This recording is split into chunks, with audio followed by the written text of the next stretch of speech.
it's the 20th of May here and I'm only sowing my tomato plants now. So here in my greenhouse, my small greenhouse, I can sow about 13 tomato plants in 2 little raised beds that I have here. So this is one of the beds, and I had some lettuce grown over the spring here and some spinach, and then my one to the right here, I had some kale and a bit of spinach in that as well. So those beds are going to get a top up of my own compost, my garden compost, and then I will be planting. So I was a bit late sowing my tomatoes this year, but they've come on well in the last few weeks. Mostly cherry varieties that I'll be sowing, and a few medium-sized ones. I just prefer the cherries. They ripen a bit faster, particularly if you don't have a great summer like we've had here the last 2 years. So I'll also be showing you the way I would support the tomatoes as well, and the little trick I have to keeping that support in place as well. So I'm all ready to go. I have the garden compost on, all tomatoes laid out, and I have their string supports ready to go as well on both sides. So my string support involves a builder string. I also can use baling twine as well, which is it's a good bit thicker than this and just as strong. But for this year I'll be using builder string. So after I've cut my length of string for the support, I tie it to about 4 inches of, this is hazel. So I've cut little hazel sticks, and these will go into the bed deep down. I'll plant the tomato plant on that, and then the string goes up to support the plant. So this stops it from kind of pulling up the way. I've used it the last few years and it's been quite good. Some people just push the string into the ground or tie it around the root ball of the tomato, but I found this way is the best. I think it's quite good if you're small scale like me, you only have 5-10 tomatoes. It's I think the most effective way, and you can save them then for next year. So I'll start off by digging the hole first.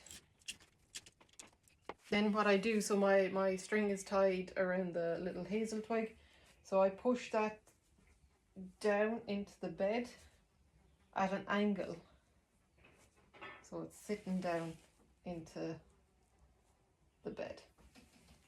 So that was just pushed down into the ground and kind of straightened out. So now the tomato plant will sit on the stick and the string, and it won't be able to pull up the way. So then with my tomato plant, if you haven't planted tomatoes before, I just pull off the outer leaves up to the first good one. So I'll size shoot this as well. But the good thing with tomatoes is they produce roots from this main stem, so you can bury right up until that first leaf, and that will create more roots, which will create a stronger plant in return then as well. So you're shortening the plant a good bit when you plant them first. Pushing that down, keep my string up beside the plant. So my string then can sit here until I feel like I need to tie them up and support them. So the string will tie up onto a hazel rod that's on the top of the greenhouse here. And that's that.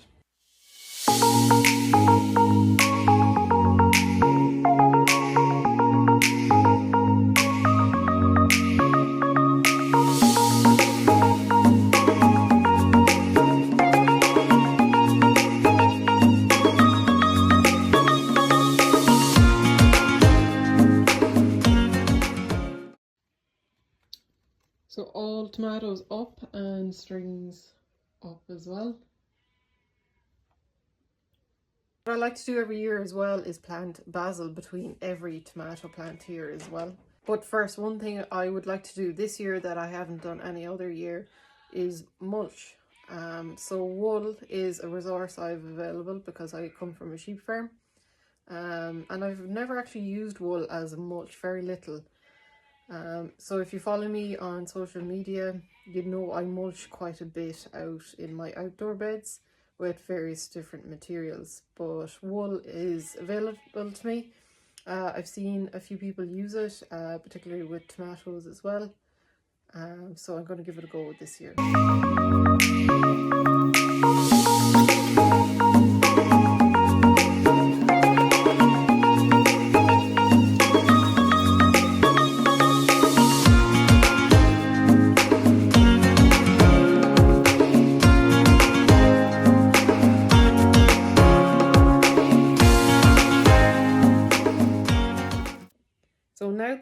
have the wool on, I'm going to make a little hole between each tomato plant and plant some basil.